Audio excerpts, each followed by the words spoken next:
வணக்கம், இது உங்கள் பாலிமர் பைசான். இன்றைய வானிலை தகவல். மழையை பொறுத்தவரை இன்னும் 2 நாட்களுக்கு தீவிர கனமழை பெய்ய வாய்ப்புள்ளது. தமிழ்நாடு, புதுவை மற்றும் காரைக்கால் பகுதிகளில் அநேக இடங்களில் இடி மின்னலுடன் கூடிய லேசான முதல் மிதமான மழை பெய்யக்கூடும். அனைத்து மாவட்டங்களிலும் ஒரு சாரல் மழை அல்லது கனமழை பெய்ய வாய்ப்புள்ளது. மாலை நேரத்தில் கனமழையும் இரவு நேரத்தில் அதி கனமழை பெய்ய வாய்ப்புள்ளது.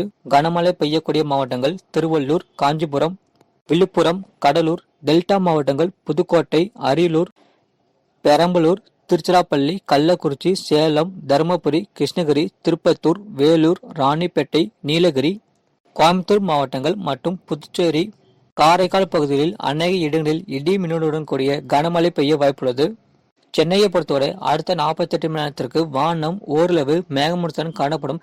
நகரின் ஒரு சில பகுதிகளில் இடி மின்னலுடன் கூடிய லேசான முதல் மிதமான மழை பெய்யக்கூடும்.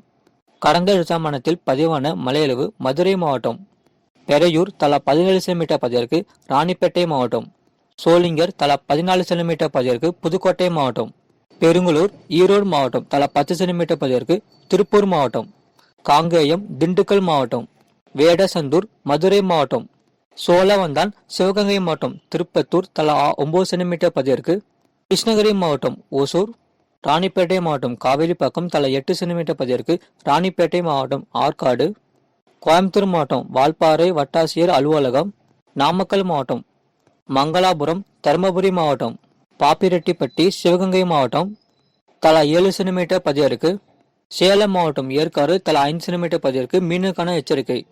குமரி கடல் பகுதிகள், மன்னார் வளைகுடா, தென் தமிழக கடலோர பகுதிகள் மற்றும் இலங்கையை ஒட்டிய தென்மேற்கு வங்கக்கடல் பகுதிகளில் பலத்த காற்று மணிக்கு 40 முதல் 50 கிலோமீட்டர் வேகத்திலும் வீசக்கூடும். இது போன்ற செய்திகளை உடனுக்குடன் அறிந்து கொள்ள மறக்காம நம்ம சேனலை சப்ஸ்கிரைப் செய்யுங்கள், மற்றவர்களுக்கு ஷேர் செய்யுங்கள்.